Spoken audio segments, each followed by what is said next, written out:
പ്രിയപ്പെട്ടവരെ, വിശുദ്ധ ലൂക്കായുടെ സുവിശേഷം 24-ാം അധ്യായം 44 മുതൽ സുവിശേഷത്തിൻ്റെ അവസാനം വരെയുള്ള തിരുവചന ഭാഗമാണ് നമ്മുടെ ധ്യാന വിഷയം. മിശിഹ സ്വർഗാരോഹണം ചെയ്യുന്നതാണ് ഈ ഭാഗത്തിൻ്റെ പ്രധാന പ്രതിപാദ്യം. നമ്മൾ സുവിശേഷങ്ങൾ മുഴുവൻ പരിശോധിക്കുമ്പോൾ സ്വർഗാരോഹണത്തെക്കുറിച്ച് അധികമൊന്നും സുവിശേഷകന്മാർ പ്രതിപാദിക്കുന്നില്ല. അതെന്തുകൊണ്ടാണ് എന്നൊരു ചോദ്യം നമ്മുടെ മനസ്സിലുണ്ടാകാനായി സാധ്യതയുണ്ട്. കാരണം ഈശോയുടെ പീഡാനുഭവത്തെക്കുറിച്ചും മരണത്തെക്കുറിച്ചും ഉയിർപ്പിനെക്കുറിച്ചൊക്കെ വളരെ വിശദമായി പ്രതിപാദിക്കുന്ന സുവിശേഷകന്മാർ പ്രധാനപ്പെട്ട സംഭവമായ സ്വർഗാരോഹണത്തെക്കുറിച്ച് കുറച്ച് മാത്രമേ പ്രതിപാദിക്കുന്നുള്ളൂ. സുവിശേഷകന്മാർ വിശുദ്ധ ലൂക്ക മാത്രമാണ് അല്പമെങ്കിലും ഒരു വിവരണം നൽകുന്നത്. ലൂക്ക സുവിശേഷകനാണല്ലോ നടപടി പുസ്തകം എഴുതിയത്. നടപടി പുസ്തകത്തിലും സ്വർഗാരോഹണത്തെക്കുറിച്ചുള്ള വിവരണമുണ്ട്. ഇതൊഴിച്ചാൽ ബൈബിളിൽ വലിയ കാര്യമായിട്ട് സ്വർഗാരോഹണത്തെക്കുറിച്ചുള്ള വിവരണമില്ല. സൂചനകൾ മാത്രമേ ഉള്ളൂ. അല്ലെങ്കിൽ കുറഞ്ഞ തിരുവചന ഭാഗങ്ങളിൽ സ്വർഗാരോഹണത്തെക്കുറിച്ച് വിവരിക്കുകയാണ് ചെയ്യുന്നത്. അതിൻ്റെ ഉത്തരം ഇതാണ്. എന്തുകൊണ്ട് സ്വർഗാരോഹണത്തെക്കുറിച്ച് സുവിശേഷകന്മാർ അധികം വിവരിക്കുന്നില്ല എന്നതിൻ്റെ ഉത്തരം ഇതാണ്. കാരണം ഈശോ താൻ പീഡാനുഭവത്തിന് വിധേയനായി മരിക്കുമെന്നും 3-ാം നാൾ ഉയർത്തെഴുന്നേൽക്കുമെന്നും ശിഷ്യന്മാരോട് പറഞ്ഞിരുന്നു. പക്ഷേ ഈശോയുടെ മരണം കഴിഞ്ഞ് എല്ലാം കഴിഞ്ഞു എന്ന് കരുതി അവർ പോയിരുന്നു. പക്ഷേ ഈ മരണത്തിന് മുമ്പ് എന്തെല്ലാം ഈശോ പറഞ്ഞു അതെല്ലാം അക്ഷരാർത്ഥത്തിൽ അവർ പിന്നീട് കാണുകയാണ്, ഉയർപ്പിന് ശേഷം കാണുകയാണ്. അതുകൊണ്ട് ഈശോയുടെ വചനങ്ങളിൽ അവർക്ക് അതീവ ദൃഢമായിട്ടുള്ള വിശ്വാസമുണ്ടായി. അതുകൊണ്ട് പിന്നീട് വാതിലുകൾ അടച്ചിരിക്കെ തന്നെ അവർക്ക് മുമ്പിൽ ഈശോ പ്രത്യക്ഷപ്പെടുന്നതും അവർ കണ്ടു. അതുകൊണ്ട് ഈ ശാരീരികമായ വേർപാട് അത്ര പ്രധാനമായ കാര്യമല്ല എന്നവർക്ക് ബോധ്യമായി. അതുകൂടാതെ ലോകാവസാനം വരെ ഞാൻ നിങ്ങളോടുകൂടി ഉണ്ടായിരിക്കും എന്നും അവിടുന്ന് പറഞ്ഞു. അവിടുന്ന് പറഞ്ഞ വചനങ്ങളെല്ലാം മരണശേഷവും പൂർത്തിയായത് കണ്ട ശിഷ്യന്മാർക്ക് ഈ ലോകാവസാനം വരെ ഉണ്ടാകും എന്ന വചനങ്ങളും അവിശ്വസിക്കേണ്ട കാര്യമായിട്ടുണ്ടായില്ല. അതുകൊണ്ട് തന്നെ ഭൗതികമായ രീതിയിലുള്ള ഈ ലോകത്തു നിന്ന് സ്വർഗത്തിലേക്കുള്ള കരേറ്റം അവരെ സംബന്ധിച്ച് വലിയ ഒരു കാര്യമായിട്ട് അവർ കരുതുന്നില്ല. മറിച്ച് എല്ലാ സമയവും ലോകാവസാനം വരെ അവിടുന്ന് കൂടെയുണ്ട് എന്ന പൂർണ്ണ ബോധ്യമുള്ളതിനാൽ അതൊരു ഈ ഭൂമിയിൽ നിന്നുള്ള ഒരു മാറ്റമായിട്ട് അവർ കാണുന്നതേയില്ല. ഈ ഭൂമിയിൽ അവിടുന്ന് ലോകാവസാനം വരെ സാന്നിധ്യമായിട്ട് അവരോടൊപ്പം ഉണ്ടാകും എന്നുള്ള ദൃഢമായ വിശ്വാസമുണ്ടായതിനാലാണ് വലിയ വിവരണങ്ങൾ അവരതിനെക്കുറിച്ച് പറയാത്തത്. ലൂക്കായുടെ സുവിശേഷ പ്രകാരവും നടപടി പുസ്തകവും കൂടെ ഒരുമിച്ച് വയ്ക്കുമ്പോൾ നമ്മൾ കാണുന്നു, ഉയർത്തെഴുന്നേറ്റതിന് ശേഷം ഉത്ഥാനത്തിന് ശേഷം 40-ാം ദിവസമാണ് സ്വർഗാരോഹണം നടക്കുന്നത്. ബെഥനിയായ്ക്ക് അടുത്തുള്ള ഒലിവ് മലയുടെ മുകളിൽ വെച്ചാണ് ഈശോ സ്വർഗാരോഹിതനാകുന്നത്. അതിനു മുമ്പ് ഈശോ അവരോട് നടത്തുന്ന ഒരു പ്രഭാഷണമുണ്ട്, അഥവാ അവരോട് പറയുന്ന ചില സത്യങ്ങളുണ്ട്. ഒന്നാമത്തത്, ഈശോ അവരെ ഒന്ന് സാന്ത്വനിപ്പിക്കുകയാണ്. എന്തിനാണ് അവിടെ നിന്ന് സാന്ത്വനിപ്പിക്കുന്നത്? ഈശോ ഉയർത്തെഴുന്നേറ്റ് അവരുടെ മുമ്പിൽ പ്രത്യക്ഷനായതിനു ശേഷവും അവിടുത്തെ ഭീകരമായ പീഡകളെക്കുറിച്ചുള്ള സ്മരണകൾ അവരുടെ മനസ്സിനെ അലട്ടിക്കൊണ്ടിരുന്നു. എന്തിനാണ് ഗുരു അങ്ങ് ഇത്രയും ഭീകരമായ പീഡനങ്ങളിലൂടെ കടന്നുപോയത് എന്ന് അവർ ചോദിച്ചുകൊണ്ടേയിരുന്നു.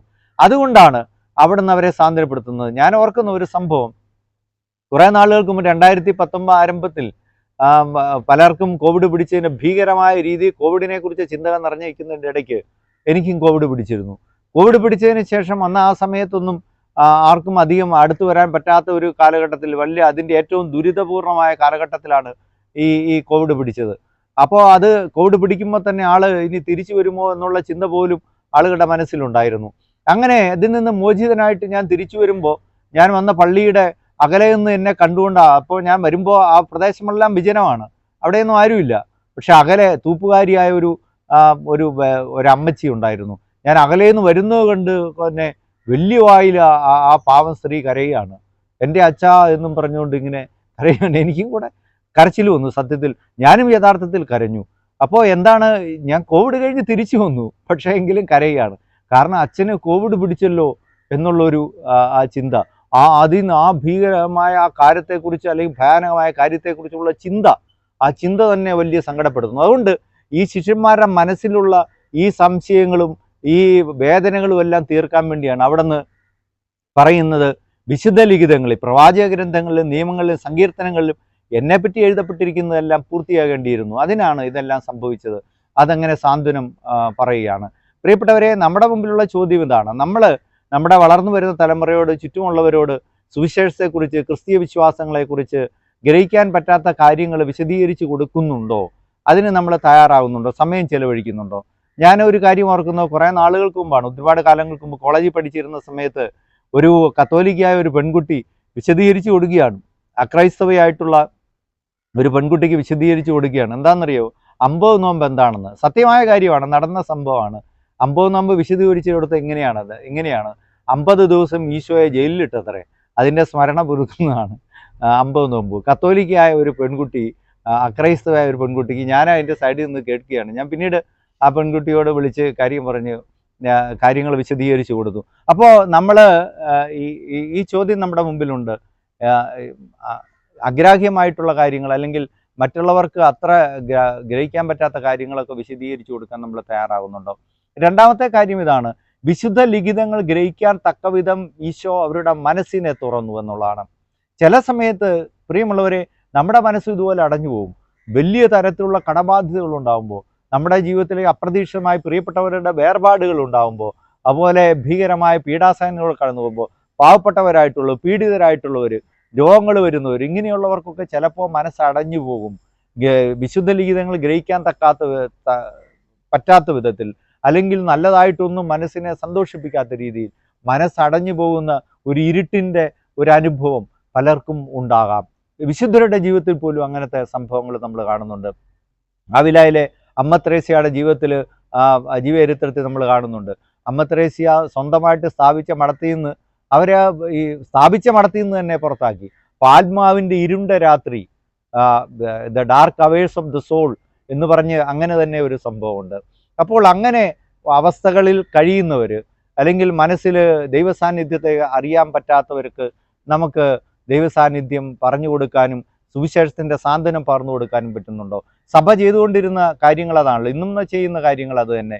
അനേകർക്ക്, പീഡിതരായിട്ട്, ദുഃഖിതരായിട്ട്, നിരാലംബരായിട്ടവർക്ക്, അഗതികളായിട്ടുള്ളവർക്ക് സാന്ത്വനം പകർന്നു കൊടുക്കുന്ന ആ വലിയ ദൗത്യം അതിൻ്റെ തുടർച്ച നമ്മളിൽ നിന്നുണ്ടാകണമെന്ന് ആവശ്യമാണ്. ഞാൻ ഓർക്കുന്നു, കുറേ കാലങ്ങൾക്ക് മുമ്പ് വലിയ കടബാധ്യതയിൽപ്പെട്ട ഒരു യുവാവ് പറയുന്നു, എനിക്ക് വിശ്വാസം നഷ്ടപ്പെട്ടു, എനിക്ക് പ്രാർത്ഥിക്കാൻ പോലും തോന്നുന്നില്ല. അപ്പോൾ ആ യുവാവിനെ ധൈര്യപ്പെടുത്താൻ അന്ന് സാധിച്ചത് ഓർക്കുകയാണ്.